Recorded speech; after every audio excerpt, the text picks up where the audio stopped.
El establecimiento en Colombia, Nuestra Casta, aliada y creadora de grupos paramilitares, se ha encargado sistemáticamente de eliminar a la oposición y a cualquiera que se oponga a sus intereses. Como les prometí, hoy vamos a hablar de algo supremamente importante en nuestra historia.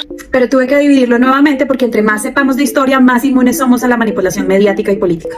Y de paso les pido disculpas porque me retrasé en contenido, estuve enferma y se me fue la voz por casi 3 semanas. Pero ya la recuperé y acá me tienen. Hoy vamos a hablar de cómo en Colombia, a pesar de esa imagen que tenemos de democracia sólida, hemos tenido realmente una hegemonía letal de un pequeño grupo que elimina a quien piense, hable, dirija o quiera dirigir el país de manera diferente. Les cuento, como siempre, con ejemplos históricos y fundamentados. Y esto es historia patria, pero hay que saberlo para que entendamos este hilo y cómo es bastante sistemático. Comencemos por Rafael Uribe Uribe, que más allá de ser el nombre de un barrio de Bogotá, fue un político liberal muy influyente de comienzos del siglo XX con ideas progresistas. Él se opuso rotundamente a la constitución conservadora de Núñez que mantenía a Colombia bajo el dominio de la Iglesia Católica y que, por cierto, no permitía la libertad de expresión ni la libertad de prensa. Uribe Uribe, por el contrario, buscaba la laicidad del Estado y buscaba también democratizar la educación. También buscaba impulsar el cooperativismo como motor económico para democratizar la riqueza. ¿Se les parece a alguien? Él iba a ser presidente, pero lo mataron.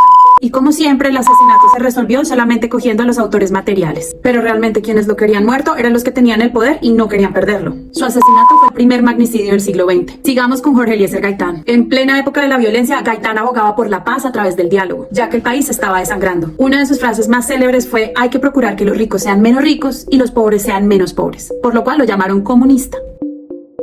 Gaitán denunció y trajo al debate político la masacre de las bananeras, una masacre hecha por militares a trabajadores que se reunieron a protestar por mejores condiciones de trabajo. La United Fruit Company, hoy Chiquita Orange, les pagaba muy por debajo del salario mínimo legal en Colombia. El ejército, en lugar de proteger a la población colombiana, por orden del gobierno y de la compañía bananera, abrió fuego y mató a miles de personas, incluyendo niños, ancianos y mujeres. La masacre la han querido borrar de la historia porque precisamente es lo que sigue sucediendo. Esta masacre fue un hecho histórico comprobado. De hecho, el reciente fallo de Chiquita Orange comprueba cómo esa misma compañía siguió haciendo lo mismo por décadas. Unido a eso, Gaitán también denunció cómo la fuerza pública era usada por terratenientes para robarle tierras a campesinos pobres. ¿Se les parece a alguien? Lo hacían de frente, sin pena, y los campesinos sin derecho a protestar ni a quejarse. Fue así como aparecieron las primeras guerrillas liberales, que se llamaron autodefensas campesinas. Se organizaron para defenderse del ejército y de terratenientes que venían a robarles sus tierras. Para aquellos que dicen que los paramilitares existen porque primero existió la guerrilla.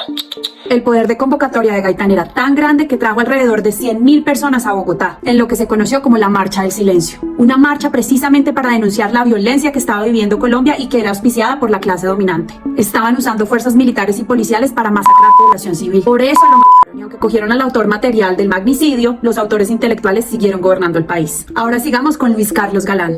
Galán era un hombre fuera del molde político tradicional. Era fiel a sus ideales y no a su bolsillo. Qué desilusión que el hijo solo haya sacado el apellido. Galán criticó a su propio partido por la derechización del liberalismo. Decía él que se habían hecho parte de la oligarquía y que se habían convertido en un ente corrupto y oportunista. Él hablaba de una descomposición moral cuando veía la política aliándose con la mafia. Con esto, Galán conformó una disidencia de su partido llamándolo el nuevo liberalismo. Decía él que la independencia en una era de corrupción moral y política era una absoluta necesidad. Uno de sus mejores postulados de análisis político, y que aún es relevante: derrotaremos a una casta política que, merced a la manipulación de los instrumentos del Estado en forma abusiva, ha querido oprimir al pueblo colombiano, frustrando su esperanza y impidiendo la solución de sus grandes problemas. ¿Les suena familiar?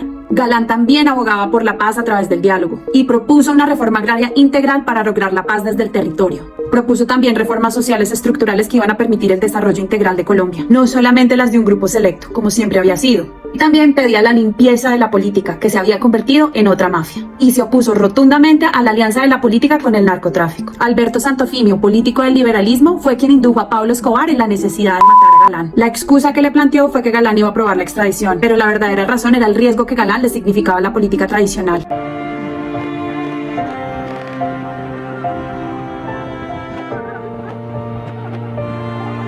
El mismo Pablo Escobar se arrepintió de haberlo asesinado, pero igual el resultado en la historia siguió andando, y es que nada cambió. Sin Galán, nuevamente a Colombia nos robaron la oportunidad de un cambio. Todos estos magnicidios tuvieron una razón específica. No se podía permitir que ellos llegaran a gobernar. Reformas sociales, entendimiento y conciencia colectiva, el pueblo incluido y empoderado por el mismo gobierno, y así nos mantuvieron hasta las pasadas elecciones, donde el aparato del Estado, históricamente usado para robárselo y para eliminar a sus opositores, cayó en otras manos. Por eso la guerra mediática a muerte con este gobierno. Así ha funcionado el poder político. En el próximo video, porque no ocupo truco en este, voy a explicarles cómo el paramilitarismo, siguiendo esta misma línea, han perseguido e intentado eliminar a quienes han denunciado su podredumbre criminal. El periodismo informativo y los políticos transparentes han sido su objetivo.